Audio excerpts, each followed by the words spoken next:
så kan du se precis. Tack. Får jag bara fråga, för vi har ett knäppande ljud hela tiden. Har ni gjort på det eller är det vi? Tyvärr. Det hörs ett knäppande ljud här inne i salen där vi står. Så vi försöker desperat att lösa det här. Okej, då är det inte vi. För vi det är inte ni. Okay. Ingen stress. Okay. Tack för frågan. Är vi redo, Jonas? Yes. Warmly welcome everyone to this seminar on private health insurance in Sweden.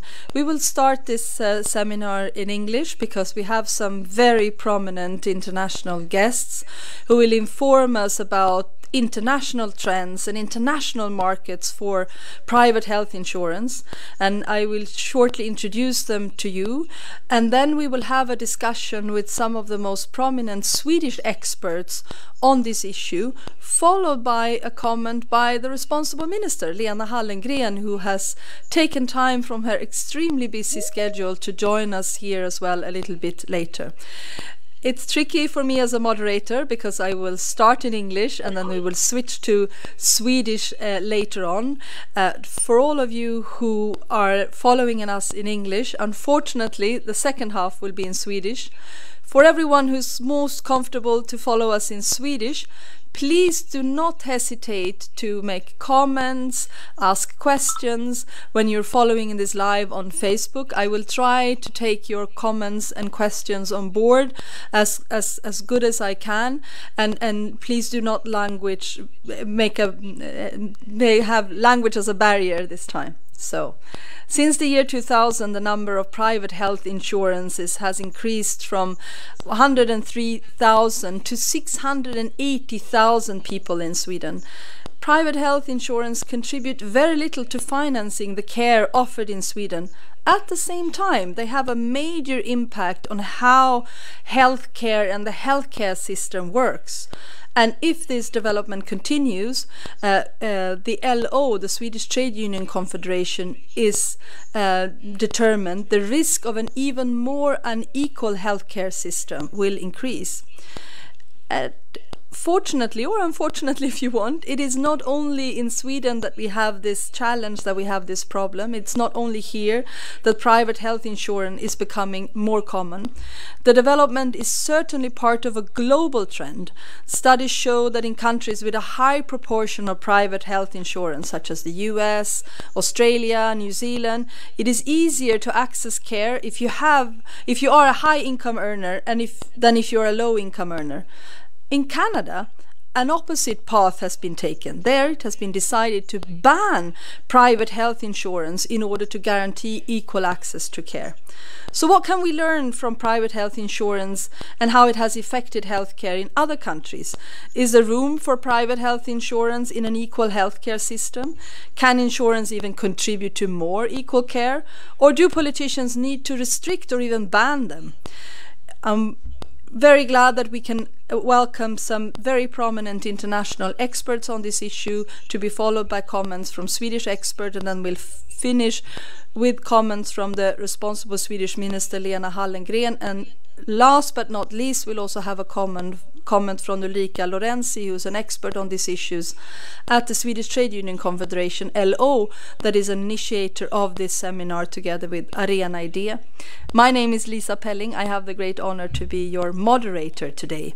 So let's not lose any more time. I will switch to our international experts.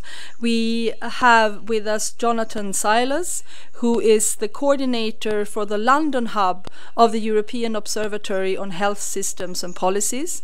We are also joined by Joseph Figuereas, who is the director of the European Observatory on Health Systems and Policies, and by Sarah Thompson, who is a senior health financing specialist connected to the World Health Organization Barcelona office for health systems financing.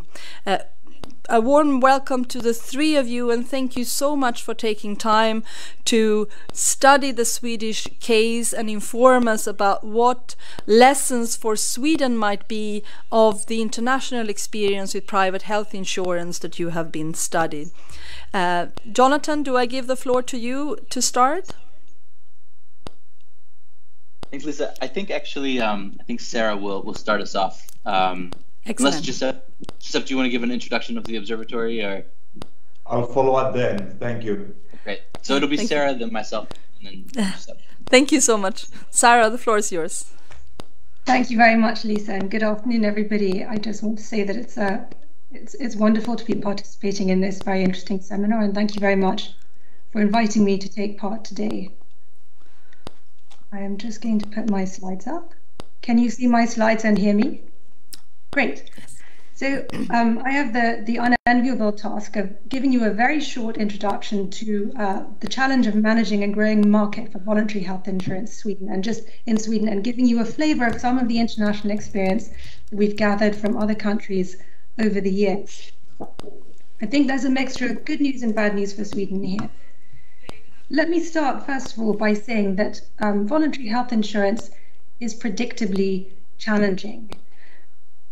There are no surprises when we encounter challenges with voluntary health insurance, and this is because we know from economic theory that when you have a voluntary market for health insurance, insurers will be risk averse and they will take steps that mean that access to voluntary health insurance will not be for everybody, and not everybody will be able to afford to pay voluntary health insurance premiums. Economic theory is very clear on this issue. We also know from international experience that weaknesses in public policy towards voluntary health insurance are often responsible for some of the challenges that we see in voluntary health insurance markets. Poor attention to the design, the role that voluntary health insurance plays in the system, inadequate regulation of the market or inappropriate regulation of the market, a failure to clarify boundaries between privately financed provision and publicly financed provision in the health system, and importantly, a failure to manage stakeholder interests, which can be very, very vested. Now, this is not to say that supplementary health insurance, voluntary health insurance, like you have in Sweden, cannot play a role in the system, and also that it may not be beneficial. In fact, supplementary voluntary health insurance, if it's small, can be beneficial. It can allow some people, those who can afford to buy private health insurance, to top up their entitlement. But it becomes a problem when it begins to undermine access to publicly financed healthcare for people who rely on the publicly financed part of the health system. So at what point do you know that supplementary voluntary health insurance is becoming a problem for the health system? Well, the international experience that we have gathered shows that size really matters. The larger the market for supplementary voluntary health insurance, the larger the challenges with this type of market. And I just have a slide here to show you for a selection of countries in Western Europe on the left-hand side, and countries beyond Europe on the right-hand side of this slide. Two different ways in which we might think about the size of a market for voluntary health insurance. The red column shows you the percentage of the population that's covered by supplementary voluntary health insurance, and the blue dots show you the contribution of voluntary health insurance to total spending on health. You can see that in Western Europe, Sweden, the Swedish market for supplementary health insurance is really at the very low end of the spectrum, low in terms of the share of the population covered, and very low in terms of its contribution to health spending. I want to just look at Ireland and Belgium, which are at the other end of the spectrum from Sweden when it comes to countries in Western Europe. Both countries covering a much higher share of the population with supplementary voluntary health insurance, and in Ireland's case, a much larger contribution to total spending on health. And the difference between these two is instructive, because although supplementary health insurance in Belgium covers a lot more people than in Ireland, its contribution to health spending is very limited. And this is because it really just focuses on giving people better access to better amenities in hospital, a private room, for example. Whereas in Ireland, the private health insurance market really does give people, like in Sweden, faster access to health services. And this has had a very destabilizing effect on the whole of the publicly financed system in Ireland.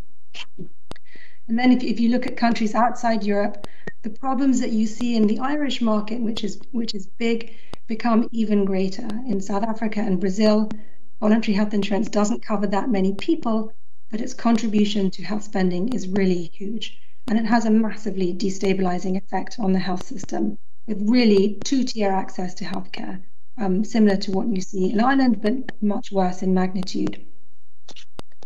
And if you look at the book that we have produced with the observatory, you can see from the case studies of countries like Ireland, South Africa, Brazil, Australia, Israel, countries with really large supplementary voluntary health insurance, the kind of problems that those countries are struggling with. Some of you may be wondering at what point the tipping point comes. At what point does a small market become big enough to create real challenges for the health system? And this is really context dependent. It depends on the extent of waiting times in the publicly financed system. It depends on whether human resources, health workers, doctors are being pulled out of the publicly financed bit of the health system into the private system. It depends on whether that has an impact on prices in the publicly financed part of the system. And then ultimately on whether a lot of oxygen is being taken up in debating the issues around voluntary health insurance and unequal access to healthcare, two-tier access to healthcare. And eventually this becomes a political question about how much inequality in access to healthcare a country is willing to tolerate. So what can countries do? How can supplementary voluntary health insurance growth be curbed if it's deemed to be necessary? The most important thing is to understand the factors that drive demand in a given situation. And there are going to be factors that push people out of the publicly financed system towards voluntary health insurance. And in Sweden's case, it's very clear that it's waiting times. People buy private health insurance to get faster access to treatment. But you also need to think about the factors that pull people into the voluntary health insurance market. Are healthcare providers able and incentivized to offer people faster access to treatment? Are insurance companies able and incentivized to actually develop the sorts of products that give people faster access to treatment? And finally, is voluntary health insurance accessible to and affordable for those who want it? And here it's important to distinguish between employers. In some countries, I think this is the case in Sweden, it's really employers purchasing voluntary health insurance for their workers that pushes up the market compared to individuals. And in other countries, voluntary health insurance is mainly purchased by individual people. So these are the factors that are likely to drive demand for voluntary health insurance, and the precise factors will depend on the context. What are the options for policy in terms of curbing demand? It's important to address the push factors. Countries can limit waiting times. They can limit the extent to which people can jump the queue by buying or paying privately for healthcare. But there are a range of policy options that address the pull factors as well. And one of the most important that overlaps, that addresses healthcare providers and insurers and the accessibility and affordability of voluntary health insurance relates to tax subsidies. It's probably important to abolish tax subsidies for private health insurance. We know from empirical evidence that these are not self-financing, that they are usually not a good use of public resources and are often inequitable too. No one really needs to be rewarded for choosing to buy voluntary health insurance. But in some cases, it might not be enough to just abolish tax subsidies. You might want to think about introducing or strengthening tax penalties also. Looking at the healthcare provider market, some of the strategies that countries have introduced include things like limiting the extent to which providers can engage in balance or extra billing, charging privately financed patients more, limiting private practice in public facilities, or limiting the location of where providers can practice, saying that they have to stay in the public sector or choose fully to be in the private sector. There are also policy options around the insurance market. Some countries have limited the extent to which insurance companies can integrate vertically with providers. Some countries limit what type of entity can supply private health insurance and what they can supply. And some countries also try and limit the role of voluntary health insurance to one role or another. And then finally, when it comes to thinking about whether voluntary health insurance is affordable for employers and individuals, I would say that the international evidence on this kind of market suggests that regulation to enhance access to the market, to make it more affordable, should really be avoided. And instead, the government should focus very carefully on regulating the market to ensure consumer protection so that people know exactly what they're buying and whether they need that product or not.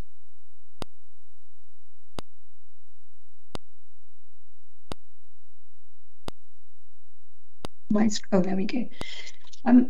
All of these push factors, the factors that and pull factors, the factors that drive demand for voluntary health insurance, really reflect weaknesses in public policy towards the market in many countries. But this isn't because policymakers don't know what to do. Often it's because it's very difficult to do what they feel they need to do. And this really reflects the political economy, interests in perpetuating a market for voluntary health insurance. And I think one of the clear messages for policy is not to underestimate the political economy challenges of having a market, any kind of market for voluntary health insurance, but particularly a supplementary voluntary health insurance market. So I'm going to wrap up very quickly here. This is my last slide. What can countries do to curb the growth of supplementary voluntary health insurance? And I've got 4 suggestions here from international experience. The first is don't promote this type of market. We see internationally that if you have a small market for supplementary voluntary health insurance, that can be manageable. But once the market starts to grow and it reaches this tipping point, it becomes very difficult to control it and to avoid negative effects on the health system as a whole. If you're going to take action sooner rather than later, because the size of the market and the length of time of establishment of the market really magnify the challenges with political economy. Have a comprehensive strategy, address all of the pull factors, but also pay attention to the push factors, what it is in the publicly financed bit of the system that actually pushes people towards voluntary health insurance. And then finally, my last point is, once you have decided on the direction that you want to take, be consistent, follow that path, don't send conflicting signals.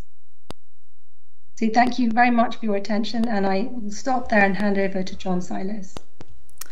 Thank you so much, Sarah. Let me just remind the audience that one reason we have invited you here today is that you are one of the co-authors of a very important publication that was made last year by your organization, which is a platform for cooperation where the World Health Organization is involved, as well as the European Commission, and the Swedish government is one of the co-funders as well. The publication is called Private Health Insurance, History, Politics and Performance, and you have co-edited with Nya Zeeland and Elias Mosialos. We will publish an translation into Swedish of the summarizing chapter of that publication. It's just any day now we will be able to offer it to the Swedish audience, and I'm sure people will find that just as you have now so very clearly and convincingly presented, you have all that in this publication and much more as well in terms of research and data, and as well a number of country studies. This publication builds on 18 different countries that you have studied and your co-authors with some detail. Thank you so much, Sarah. Who do we move on to? Is it Jonathan? Please. I'm going to go next. Thank you very much. I'm just going to share my slides. So I'm going to present. We had a workshop yesterday. There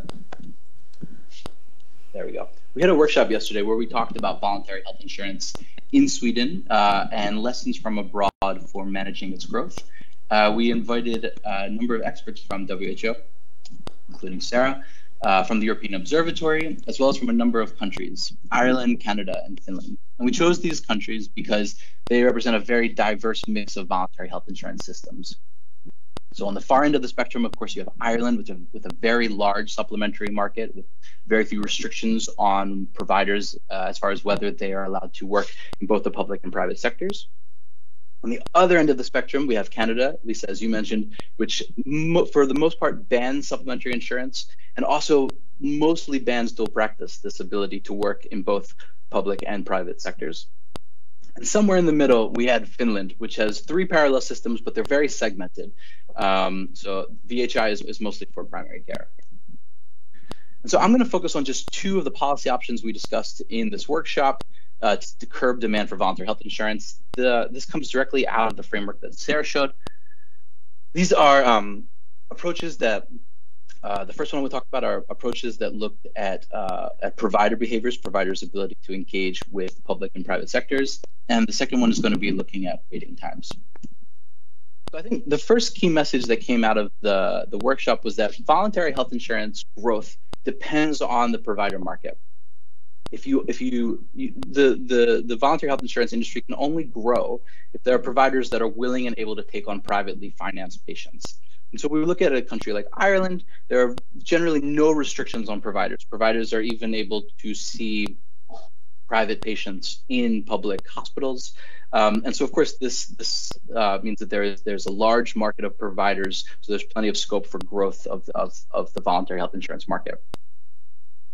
In Canada, where there is effectively no market for voluntary supplemental insurance, so insurance that allows you to skip the queue, providers must choose whether they want to work in the public or the private sectors. They can't do both. There's dual practice, as it's called, is banned. Now, there's one exception. In Quebec, in 2004, there was a court case that challenged this ban on supplementary voluntary insurance, and the ban was overturned. However, since that time, there's been virtually no growth in the voluntary health insurance market. So why is this? Well, the ban on dual practice remains. So providers, if they want to engage with the voluntary health insurance market, they would need to give up their contracts with the public sector. And by and large, this does not happen in Quebec. In Finland, it's a bit different, but the provider markets are heavily segmented in these parallel systems. So you don't have this issue where a provider in the same facility in the same day is choosing between seeing a private or a public patient.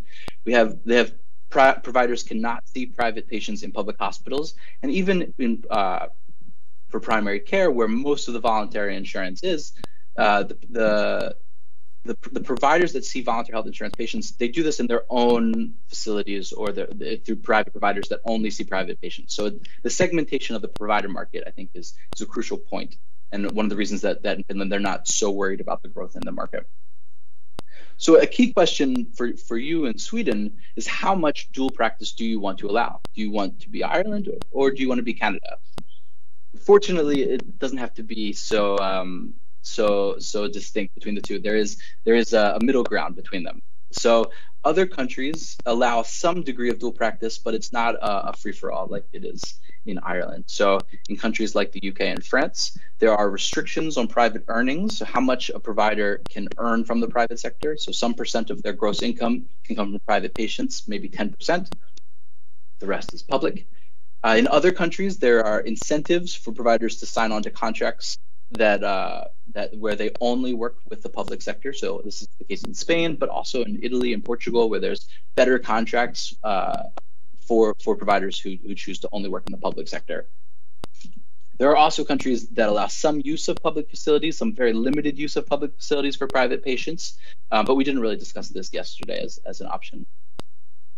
The second policy option that we discussed to curb the growth in the voluntary health insurance market was focusing on waiting times. And as Sarah mentioned, the main reason for growth in the voluntary health insurance market in Sweden, of course, is waiting times. And this is also the case in Ireland, where poor access to public care initially is what contributed to much of the growth in voluntary health insurance. And once it's grown to the size that it is now, it's very difficult to scale that back.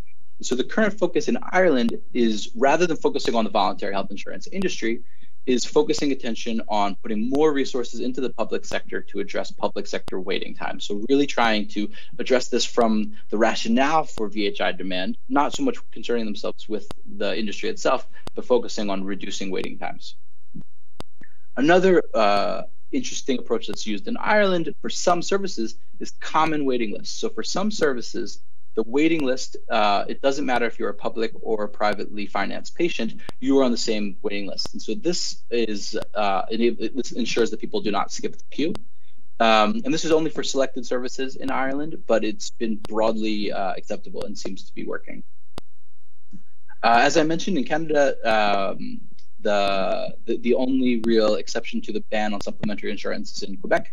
At the same time that the ban on supplementary voluntary health insurance was lifted, there was a political decision that was made to also reduce waiting time targets. So it wasn't because supplementary voluntary health insurance joined the market that this somehow created competition, that waiting times naturally came down, but that the policymakers realized that if they wanted to ensure that this didn't grow out of control, they would need to reduce their waiting time targets. So a key message I think that comes out also of the policy, the workshop yesterday, was that targeting the voluntary health insurance market, reforming the voluntary health insurance market, is not necessarily going to lead to the ultimate goal, which is shorter public sector waiting times. This requires direct intervention. This requires sufficient resources, and there are various policy mechanisms that can be used to do this. However, simply eliminating the voluntary health insurance market or reducing its size is not necessarily enough to bring waiting times down on its own. So these were the key findings from the workshop. It was a very active discussion, and I hope it was useful, and that's all I have today. Thank you. Thank you so much, Jonathan, and thank you for sharing this. I'd like to add that this workshop was made with some of the key players in current government inquiry that has been charged by the government to work on this issue and to make a specific inquiry into how voluntary health insurance will affect the Swedish healthcare system. Let me just make one thing clear that I think might be confusing to the Swedish audience. There are a lot of terms here. I think two crucial terms that we need to keep separate is that we are talking about supplementary health insurances and complementary health insurances. So if I've understood correctly, when we are thinking about the effects on the public healthcare system, we are mostly concerned with the supplementary insurances, because they would insure against illnesses that are normally covered by the public health system. So anything from knee operations to seeing a psychologist, whereas complementary health insurance is covering things that are normally not covered by the public health system. Is that correct? That's absolutely correct. Yeah. Yes. So the discussion yesterday was focused on supplementary insurance, which is, as you said, it's for services that are otherwise provided through the statutory system. Yes. But that allows you to obtain quicker access. Most often. Basically quicker access to something that is accessible to everyone, but if you do not have an insurance, you might be put on a much longer waiting line. Thank you. Joseph, would you want to add something from the perspective of the European Observatory on Health Systems and Policies? Please. Yes, indeed. Thank you, Lisa. Just a couple of minutes, because I think what we should do now very soon is to get the questions of our colleagues. Very briefly, you said that at the beginning, Lisa, we are a partnership hosted by WHO with the European Commission and 12 member states, of which Sweden is a founder. Over the years, we had lots of opportunities to present evidence to Swedish policymakers, and definitely to learn an awful lot about that. And you said that at the beginning as well. That's the beauty of international evidence. Many countries are struggling with this question. What do we do with private health insurance? Will private health insurance resolve the problems we have with access? Will it bring fresh money to the health system without affecting equity and access? And efficiency as well. Let me highlight that as well. And the perspective of the observatory needs to be made very clear. We don't have any values, as it were. We are collecting and transferring evidence, and the work of Sarah Thompson with my colleagues that the observatory published, I think is a good example of that. It's about what the evidence is telling us. And the evidence, Lisa, is very clear. And it's not about values. It's not about values. The evidence is very clear. If you increase in Sweden the amount, the size of the private health insurance, you will not resolve the fundamental problem you want to resolve, and you may have additional problems of equity. You may have additional problems of efficiency. If we are to take the evidence collected, not only in the volume that Sarah mentioned, but other volumes that she's been involved and the research. So the point here is, it's not about abolishing, of course, but it's about saying, should we increase it? And if we increase it, at which point may actually not only not resolve the problems, but worsen the issues that we are facing on access and waiting times. So the question is, if we want to do that, if we want to increase that size, we need to ensure that the regulation will be there, the dual practice issues will be there, the payment incentives will be aligned, the governance will be there, the regulation will be there, that other countries have not quite managed to put in place, as we saw in the evidence we have at the moment. But not only that, there is also the political economy that Sarah mentioned. There is this expression, this English expression says, "Marry in haste, repent at leisure." So if you in haste are going to adopt or increase massively this sector, you'll have plenty of years to repent and go back, and it's going to be very difficult, because once it's taken a fundamental part of your budget or your population, what we learned, we work with many other countries in the region like Ireland, Slovenia, or others in this sector, or the UK, we saw that once you increase the size, it's terribly difficult to go backwards. So regardless of whether you go ahead or not, if you go ahead, be aware of a number of traps, regulatory traps that you have to address if voluntary health insurance is to achieve what you want. So in many ways, listen, I'll finish here, it's almost barking to the wrong tree. If we have a problem of waiting times, why don't we work on the waiting times issues? Why don't we work? It's not easy. I wish I had a solution. But actually, we've been working with other countries, together with WHO and others in the OECD, and there are a range of mechanisms to deal with that go from prioritizing better IT, efficiency procedures, efficiency use of the current providers you have. So there are a number of range of ways that you can deal with a problem, which is a serious problem in Sweden, that you want to address. But perhaps we are barking to the wrong tree. Voluntary health insurance may not resolve this problem. But what I want to hear now is the questions from your audience, your participants, that would be much more helpful. Thank you again for this opportunity to have a tiny value added to your debate. Yes. Over to you. Thank you so much, and thank you again for this excellent publication that your organization has put at our disposal as citizens, because it is freely accessible. It can be downloaded at your site, and as I said before, we have taken the trouble together with the LO to translate it into Swedish. At least the summarizing chapter in the beginning it will be accessible to everyone just now. I have received one question that I'd like to pose to the three of you, just to summarize your points, because the question is very easy. It's Tina Kamper-Falk who says, the question is, how do we stop private health insurance?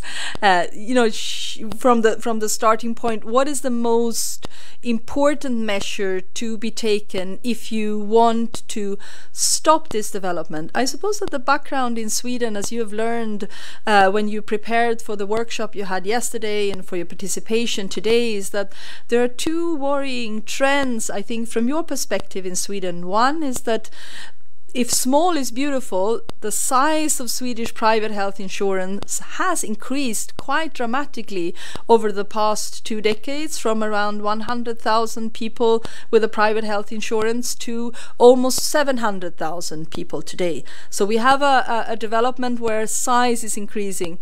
And you were also reminding us that the crucial issue behind the growth of private health insurance is that there are providers, and we've had a massive privatization of the provision of Swedish healthcare, not by the financing of healthcare. It's still a tiny fraction, but there are many, many more private providers of healthcare, and those are the providers that would take patients that come with a private health insurance. So if you want to summarize your message to us and to Tina, who's asking, how can we stop this development? What would be the most important issue? I think I'll let my much more learned colleagues, Jonathan and Sarah, to address that, but allow me to make a point. We're not arguing to stop it. We're not arguing to abolish it. Observability never argues about anything. We're here to provide this support. I think the point we're making is, if you want to address it, you need to resolve the problem that caused its need for. Resolve it by having better access. Resolve it by dealing with the waiting list. These are licit demands for your population, not to wait after certain targets that you yourselves as a country have established. So we're not at all ignoring that. Abolishing the private health insurance will not resolve either the problem you're having with waiting lists. So let's go and address this problem and worry about the voluntary health insurance later. What we're saying is increasing will not resolve the problem. And indeed, if I may, Sweden is a case study of Sarah's book and the expertise of Jonathan in all these factors, the push and pull factors that Sarah so beautifully was putting on the table that explain why voluntary health insurance has these elements of increase. But I'll let my more learned colleagues, as I said, Jonathan and Sarah, to add anything on that. Yeah, thank you. Very, very shortly, please, if you had anything to add to. I'll just add very quickly and then leave it to Sarah. I think the message from the workshop that we held yesterday, if you look at Canada, so the very far extreme of where they've banned supplementary insurance, they've banned insurance for services that are covered by the public system, that even in spite of this ban, there's still court cases that try and challenge this. And so you can't, this very much echoes, I think, Giuseppe's point. You can't try and abolish voluntary health insurance. It's an uphill climb. The most effective approach, if you're worried about the adverse outcomes that come with a large voluntary health insurance market, it's to target those outcomes. So it's to put money and resources into waiting times and not worry about the voluntary health insurance market. If there's a small voluntary health insurance market, but there are waiting times are no longer a big deal, then there's not necessarily so much harm from that. So I think very much echoing the point of Giuseppe, focus on not so much on the voluntary health insurance industry, but much more on addressing the rationale for purchasing. Thank you, Jonathan. We're very pressed of time. Is there anything you'd like to say, Sarah, in addition?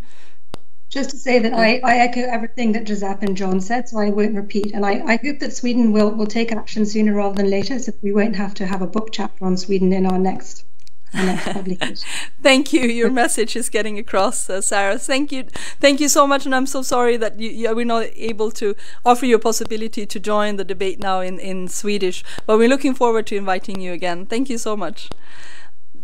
Thank you. Så vi går över till svenska och vi går raskt framåt i programmet för att vi har ju med oss svenska experter som har studerat den här frågan. Och jag tänkte att jag skulle ställa frågan först till, jag skulle kunna börja med dig Mikael, för jag ser dig på skärmen här. Mikael Sandlund som är professor i psykiatri vid Norrlands universitetssjukhus och framförallt i din egenskap som ordförande i Svenska läkarsällskapets delegation för medicinsk etik. För de här frågorna som rör privata sjukvårdsförsäkringar, de rör ju väldigt grundläggande frågor om etik och de rör ju frågor om vård efter behov. För precis som de internationella experterna sa här så är ju försäkringarna ofta utformade så att de låter människor gå före i kön och därmed så bryter man ju då mot den här principen om vård efter behov.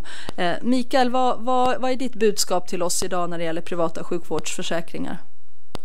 Ja, nej, men den centrala budskapet är ju vård efter behov och det är ju lätt att säga ungefär som människors lika värde är också ganska lätt att säga, men om man börjar skala i det och se vad det betyder så är det ju ganska långtgående betydelse. Ska man erbjuda vård efter behov så betyder det ju bland annat att behovet måste bedömas av någon som i första hand inte är patienten. Och det är ju så att säga en auktoritär aspekt av det hela då. Och då viktas ju den enskilda patientens behov mot andra patienters behov, vilket kan betyda att en människa som bedöms ha större, mer akuta behov eller så går före en annan. Och det måste man ju då så att säga stå ut för att man ska ha ett sådant system. Men vård efter behov betyder ju också att man erbjuds vård oavsett sina ekonomiska möjligheter eller sin sociala status eller sin förmåga att ta sig fram i systemet. Och det är naturligtvis omöjligt att uppnå. Men det kommer ju alltid att finnas de som är mer framme, men alltså i begreppet finns att motarbeta så att säga den typen av megafoneffekter eller så. Och det här vård efter behov implicerar ju också ett starkt rättviseaspekt och solidaritetsaspekt då, så att ungefär, för att då prata med den här rättviseteoretikern Rawls. Alltså man tänker sig att man satt bakom en okunnighetens slöja och inte visste vem man var. Och sen man kunde vara gammal och sjuk eller svårt funktionsnedsatt eller jätterik och jättepigg och jättestark, det vet du inte då. Och hur skulle man då vilja ha samhället ordnat? Ja, rimligen på ett sådant sätt att behövde jag mycket hjälp skulle jag få det, och om jag inte behövde någon hjälp så skulle jag alltså bidra till dem som skulle vilja ha det då.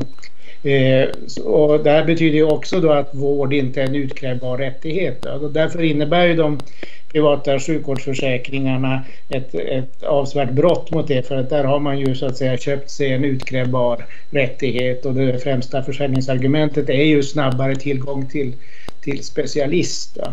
Men det jag skulle lyfta i det här sammanhanget då som representant möjligen för läkarkåren är ju att man ska nog inte bara titta på push- och pull-faktorer vad det gäller patienter och medborgare, utan även ur läkarsynpunkt då, för det är uppenbart att de offentliga arbetsgivarna i ganska stor utsträckning har misslyckats med att vara attraktiva arbetsgivare. Bland annat är vi ju väldigt bekymrade över att specialistläkares möjlighet till vidareutbildning, att hålla sitt redskap skarpt och up to date gradvis har försämrats under senare år. Och det kan ju faktiskt vara sånt som trycker över läkare, frånsett olika ekonomiska incitament som man naturligtvis inte ska förneka. Men ändå, det kan göra att man blir mer intresserad av att arbeta i privat praktik på olika sätt och delvis finansiera, delvis då få sin inkomst från privatförsäkrade patienter, för att där har man ju större möjlighet att själv styra sitt arbete och sin fortbildning och bidra till sin professionella utveckling. Så där tror jag att de offentliga arbetsgivarna har ganska mycket att göra. Tack så hemskt mycket Mikael Sandlund, som alltså är ordförande i Svenska Läkarsällskapets delegation för medicinsk etik. Vi går vidare till dig, John Lapidus. Du är författare, ekonomhistoriker vid Handelshögskolan i Göteborg. Författare till en rapport från vår systertankesmedja Katalys, privata sjukvårdsförsäkringar bryter mot lagen är titeln på den rapporten. Det säger väl en del om ditt budskap, men om du ska sammanfatta, vad är ditt budskap till oss här idag? Nej, men det är väl att man kan ju förstås diskutera privata sjukvårdsförsäkringar ur alla möjliga vinklar och vrår, och man kan vara för och man kan vara emot. Men det gäller att vi enas kring vissa fundamentala fakta kring de här försäkringarna. Och det första är ju att det är ju förstås raka motsatsen. Den absoluta motsatsen till solidarisk och skattefinansierad vård som vi ska ha enligt svensk lagstiftning. Det handlar ju om att skapa mindre kollektiv av så friska och arbetsföra människor som möjligt i vinstsyfte, och att på samma sätt, andra sidan av samma mynt, att exkludera sjuka och gamla människor. Så på så sätt så är det raka motsatsen till solidarisk vård. För det andra så måste man slå fast, och det letar jag lite febrilt efter i den här boken som just presenterades och som är väldigt intressant, men det är ju att sätta frågan i ett större sammanhang. Det är ju förstås den här snabba framväxten vi ser av privata sjukvårdsförsäkringar är ju givetvis en del i en liberal eller nyliberal utveckling som har pågått, hur länge kan vi diskutera, men i 30-40 år i Sverige. Och som består av ökade inkomstklyftor, ökade förmögenhetsklyftor, ett uppgivande av idén om full sysselsättning, avskaffade skatter främst för de rika och så vidare och så vidare. Stor privatisering och avreglering. Och en gradvis rörelse bort från det som var den svenska välfärdsmodellen, det vill säga en gemensamt sjukvårdssystem. För det är så att den här framväxten av privata sjukvårdsförsäkringar, den slår per definition sönder tanken om ett gemensamt sjukvårdssystem. För att per definition, då menar jag så att om vi skapar ett parallellt system med allt vad det innebär, och jag har skrivit spaltmeter om egna bokningssystem, upphandlingar, hur man drar vårdpersonal från den offentliga vården till den här halvprivata sektorn, inte bara i form av yrkesmänniskor, utan man behöver också skadereglerare, vårdsamordnare, medicinska team som granskar varandra och så vidare och så vidare. I det här så skapar man ju förstås ett helt parallellt system som per definition slår sönder idén om ett gemensamt system. För att om vi har ett parallellt system, då har vi inte längre en gemensam sjukvård. Och slutligen så är det ju förstås så att det här bryter ju mot den lag vi har som säger att alla medborgare i Sverige ska ha lika tillgång till vård och vård efter behov. Och vi har idag en situation där samtliga 21 regioner bryter mot den här lagen i och med att de med öppna ögon tecknar avtal med privata vårdgivare som de vet även tar emot patienter på helt andra villkor än vad lagen säger. Detta försökte man då reglera via stopplagen 2006. Den var full av kryphål och undantag och det blev aldrig så mycket med det. Den revs upp av regeringen Reinfeldt väldigt snabbt när den tillträdde.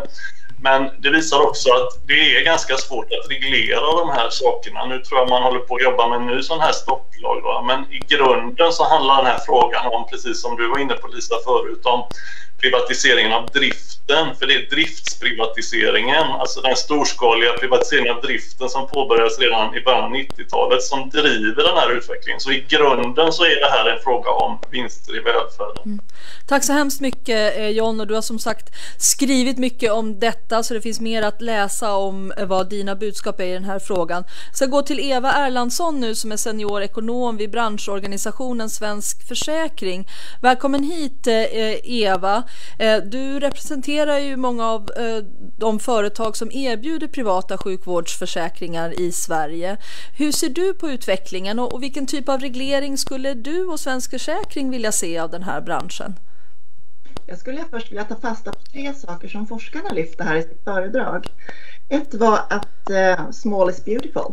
Alltså de har ingenting emot frivillig privat sjukvårdsförsäkring. Det hoppas jag gick fram till alla deltagare. Så det är inte det som är problemet, utan det är liksom omfattningen av privat sjukvårdsförsäkring som kan bli ett problem så länge det inte är obligatoriskt. Sen vill jag också poängtera att sjukvårdsförsäkring innehåller inte primärvård och akutvård, vilket man ofta hamnar i när man pratar om behov. Och sen skulle jag också vilja ta fasta på det Sara sa om behovet av en gränsdragning för den offentligt finansierade vården. Att det som behövs för att underlätta framväxten och liksom få framväxten av privata sjukvårdsförsäkringar att fungera på ett bra sätt i förhållande till samhället i övrigt, det är att det finns en tydlig gränsdragning mellan det offentligt ska göra och det privat gör. Sen i den här rapporten som är mycket välskriven att på ett bra sätt upp de försäkringsspecifika svårigheter som finns så länge det är en frivillig försäkring kring motorval, moral hazard och andra mycket väl bekanta begrepp. Men det är också att de presenterar flera länder där de har en obligatorisk sjukvårdsförsäkring som alltså omfattar hela befolkningen. Och i de länderna så är tillgängligheten oerhört hög, bland annat i Nederländerna och i Schweiz. Och det är det som är den springande punkten i Sverige, att vi har så låg tillgänglighet. Vi hamnar i bottenslasken tillsammans med Irland då, som verkar ha ett väldigt komplicerat och icke välfungerande sjukvårdssystem överhuvudtaget. Så det finns ju alla skäl att titta på andra länder. Sen så förespråkar inte vi från branschen något obligatoriskt försäkringssystem för sjukvårdsförsäkring, utan vi vill ha tydliga gränsdragningar.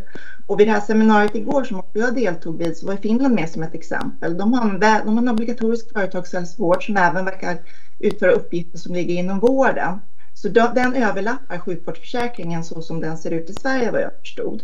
Och där fungerar vården väl. De har en väldigt kostnadseffektiv sjukvård i Finland. Det är mycket väl värt att framhålla, för det är inte mängden pengar som spelar roll i hur mycket man liksom skickar in i systemet, utan det är också vad vi får ut av det. Och tillgängligheten i Finland är ju jättehög jämfört med ett svenskt perspektiv. Sen får man också fundera över vad sjukvårdsförsäkringen gör. För som jag sa inledningsvis, det handlar inte om primärvård, det handlar inte om akutvård. Det är inga försäkringspatienter som någonsin går till den offentligt finansierade vården. Du möter ingen försäkringspatient i väntrummet på akuten till ditt närsjukhus eller ditt sjukhus, utan de går till en annan kö som finansieras på ett helt annat sätt.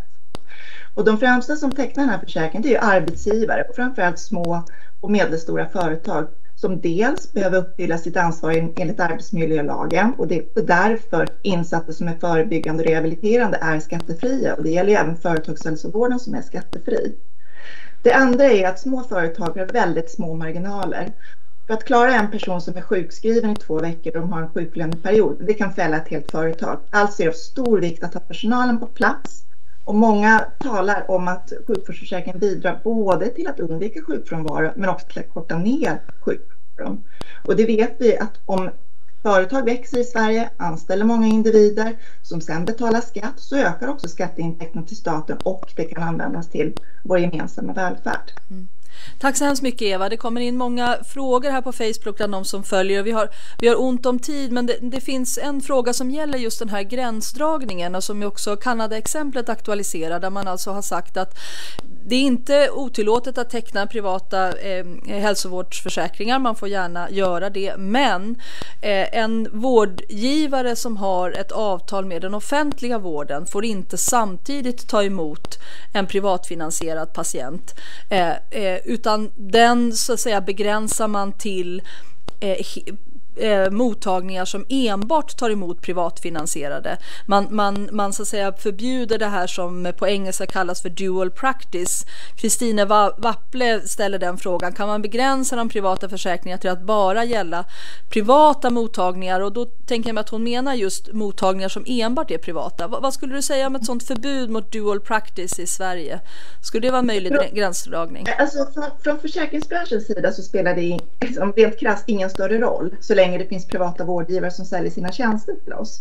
Men jag har hört från privata vårdgivare, det är ju inte så att alla privata vårdgivare som säljer tjänster till regionerna är Capio, Sofiahemmet, att det är den här stora organisationen, utan de flesta tjänster som utförs inom sjukvårdsförsäkringen, det rör fysioterapi, alltså sjukgymnast, det är naprapater.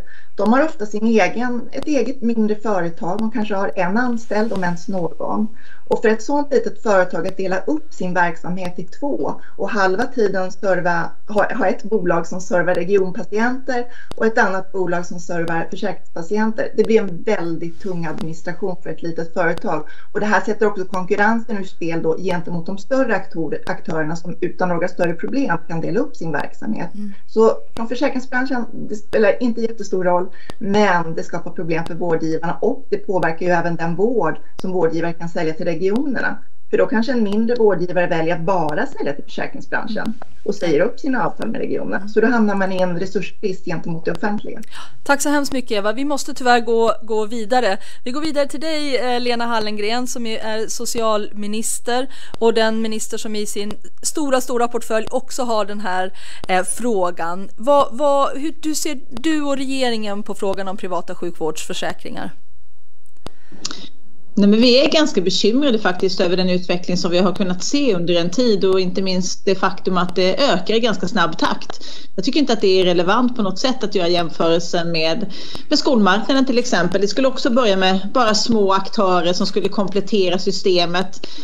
De skulle bara göra det som skulle i skolans sammanhang beskrivas som en alternativ pedagogik och så vidare. Komplettera systemet som var lite svårstyrt och lite stelt och inte riktigt möjligt att förändra. Jag tycker att så som skolmarknaden har utvecklats så tycker jag att det förskräcker och jag tycker att det borde mana till en hel del eftertanke ändå.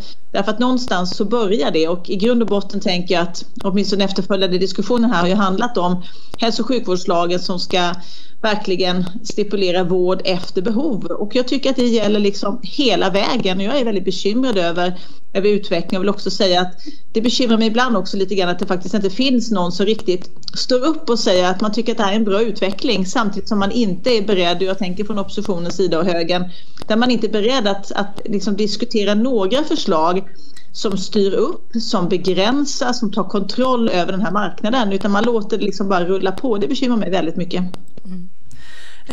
Tack så hemskt mycket, Lena. Jag vet att regeringen har agerat på olika sätt i den här frågan också. 2017 så lades det fram ett förslag i riksdagen om att man skulle begränsa den här utvecklingen och just nu har regeringen tillsatt en utredning. Vad hoppas du på från utredningens sida, eller vad är de steg som du ser framför dig här? Ja, men det som du säger, vi har ju lagt fram ett antal förslag och de har ju inte vunnit gehör i riksdagen när det gäller stopplagar och annat. Den här utredningen då ska ju titta på, är det lagligt och är det korrekt hanterat helt enkelt att ha de här privata aktörerna, och anknyter lite grann till den här frågan vi hade tidigare. Ska man blanda privat försäkrade och offentligt finansierad vård till exempel? Är det lagligt? Om det är det, hur kan man i sådana fall tillsyna det? Om det inte är tillåtet, ja. Så att helt enkelt titta på hur begränsas detta idag? Vad är det som egentligen är tillåtet? Och jag hoppas ju på förslag som faktiskt leder till att vi kan ta kontroll över den här utvecklingen. Därför att just nu så skulle jag vilja påstå att vi inte har den kontrollen som en del försöker påstå att vi har. Tack så hemskt mycket, Lena. Det var ett väldigt klart budskap. Vi skulle behöva ta kontroll över den här utvecklingen, och du säger också att du önskar att de som inte vill ta kontroll över utvecklingen träder fram och talar om varför de tycker att den här utvecklingen är bra, eftersom de försök som regeringen har gjort nu under en följd av år ofta har röstats ner av en riksdagsmajoritet som inte vill ha några större ingripanden mot den här marknaden. Tack så hemskt mycket för det. Vi har tyvärr bara några minuter kvar. Jag ska se bara om det har kommit in frågor från om du är kvar nu ska vi se. Jag tror att du kom upp, Ulrika, är bra, så hinner vi med en kommentar också. Det kommer nämligen en fråga här från Dag Larsson. Han säger så här: hur går resonemanget i fackföreningsrörelsen? Flera tecknar ju försäkringar åt sina medlemmar, och du är ju utredare på LO och även expert i den utredning som ska titta på hur privata sjukvårdsförsäkringar påverkar det offentliga hälso- och sjukvårdssystemet. Vad är ditt resonemang kring det, och varför är den här frågan så viktig för LO? Ja, men för LO, det här är ju en jätteviktig fråga för LO. Det är en fråga som är uppe på nästan alla kongresser. Och vi har väldigt tydliga beslut om att vi måste stoppa den här möjligheten att gå vidare i kön. Och därför är jag också jätteglad över att kunna ordna det här seminariet och fått så många intressanta inspel. Och för medlemmarna i medlemsförbunden i LO, ja men de ser ju att de privata sjukvårdsförsäkringarna är ett hot mot en jämlik vård. Att det är ett hot mot vård efter behov. De ser väl också i de branscher där det finns många privata sjukvårdsförsäkringar, så ser de vilka som har dem. Och det är inte LO-grupperna. Nej, och för oss handlar det ju om, och LO till skillnad från TCO och SACO-förbund, så finns det inget LO-förbund som har tecknat privata sjukvårdsförsäkringar. Precis, för det är ju det som i den svenska kontexten har gjort en stor förändring från att det har varit ungefär 100 000 personer som har en privat sjukvårdsförsäkring till nästan 700 000 idag. Det som har bidragit med ganska många på den här vägen från small is beautiful till att vara för stor för att så stor att den på allvarligt påverkar det generella sjukvårdssystemet. Det är ju att flera fackförbund har tecknat privat sjukvårdsförsäkring. Inte för alla sina medlemmar utan för delar av sina medlemmar. Ja, de flesta har ju det som en frivillig möjlighet eller så. Men det är ju fortfarande, måste man komma ihåg, att det är ju arbetsgivare som har majoriteten av, så den stora ökningen har ju också skett bland arbetsgivarbetalda. Ja. Vad önskar du dig av den här utredningen som nu sitter? Vad kommer att vara LOs krav i den? Skulle ni driva att man helt och hållet ska förbjuda privata sjukvårdsförsäkringar? Eller är det en annan modell som du ser framför dig? Skulle man kunna inspireras av Kanada till exempel? Det har ju den policy som LO har hittills handlar framförallt om att vi inte ska ha det här dual systems, att inte samma utförare ska kunna ta emot både försäkringspatienter och offentligt finansierade patienter. Men det måste man ju titta på. Går det att göra? Det är ju den lagstiftning vi har, även om, som John Lapidus sa, det fanns hål i den lagstiftningen, men den lagstiftningen har vi ju haft i Sverige. Ja. Men vi får ju titta på, räcker det? Eller behöver man faktiskt gå vidare och titta på det här förbudet av supplementära försäkringar som finns i Kanada. Jag tycker att Sarah Thompson gav ju en jättebra introduktion här där de förklarade det som vi ju så ofta, och precis som Lena Hallingen nämnde, det finns ju i Sverige har vi den här konstiga situationen att alla säger att vi ska ha vård efter behov. Men samtidigt så, och det som alla de borgerliga partierna säger är att men vi ska se till att korta köerna så att den här efterfrågan inte finns. Men det är ju väldigt tydligt i både i boken och i Sarah Thompsons inledning att det räcker inte. Vi kan inte bara se till att korta köerna. Vi måste också så att efterfrågan inte uppstår, utan vi behöver en politik som begränsar försäkringarna. Och där tycker jag att man behöver titta på flera olika sätt. Förbud, eller titta på att det finns ju andra sätt. Det finns ju länder där försäkringsbolagen till exempel inte får betala mer än vad det offentliga gör, som ju minskar det ekonomiska incitamentet för utförarna att just ta in de här patienterna. Just det. kan vi uppmana er som lyssnar på seminariet nu, för vi, både Ulrika och jag och andra har gjort den erfarenheten. Man surfar in på en sida i sin region och så letar man till exempel i Uppsala efter en psykologtid och så hamnar man på en privat psykologmottagning som har avtal med regionen. Så om man är en person som får en remiss till en psykologtid, det kan man ju få, så kan man bli remitterad till den här kliniken och då upptäcker man att det står så här: om du kommer från regionen så får du en behandling inom de 3 månader som är enligt vårdgarantin. Har du en privat sjukvårdsförsäkring kan du få tid tidigare. Det är så det liksom ser ut, och det är det som är detta med dual practice, att samma psykolog får en remiss från regionen, lägger den åt sidan, låter den vänta i en hög och tar under tiden de privata sjukvårdsförsäkringspatienterna, eftersom de lönar sig mer. De betalar mer, och då är det du säger att man skulle kunna dels förbjuda att man lägger regionpatienterna på hög, man skulle också kunna förbjuda att man får ta mer betalt av försäkringspatienterna. Ja, det finns ju flera olika sätt som man har gjort. Och det jag tycker det viktigaste budskapet egentligen från den internationella forskningen är ju att de här privata sjukvårdsförsäkringarna löser inte problemet med för långa köer. Det måste man agera på helt andra sätt. Men däremot så riskerar de ju att undergräva förtroendet för den solidariskt finansierade sjukvården. Just det. Och därmed viljan att betala till den gemensamma sjukvården. Ja, det är det som ligger i farans riktning. Det är ett jättestort och komplext problem detta, men väldigt centralt, trots att, precis som vi blev påminda, trots att det handlar om en litet antal människor och fortfarande om en väldigt liten andel av den totala finansieringen av vården i Sverige, så har privata sjukvårdsförsäkringar redan en effekt, de har redan en konsekvens, och det väcker frågor om etik till exempel, som Svenska Läkarsällskapet har tagit upp. Det är därför som LO har fattat kongressbeslut om dessa frågor, och därför som Arena Idé tillsammans med nu ger ut översättningen. Du kanske kan hålla upp den här boken, jag håller upp den så här, som alltså finns fri att ladda ner på engelska med 18 stycken fallstudier från 18 olika länder, men också en väldigt bra sammanfattning som vi ger ut på svenska här inom de kommande dagarna. Jag ber om ursäkt för att tiden är ute. Vi hade gärna ägnat flera dagars konferens åt den här frågan. Tack så hemskt mycket Ulrika, tack övriga medverkande, tack alla som har deltagit och kommenterat och skrivit och ställt frågor på Facebook. Vi ska alla gå in där och se om vi kan svara på dem och länka till ytterligare intressanta texter och läsning och så. Tack så hemskt mycket.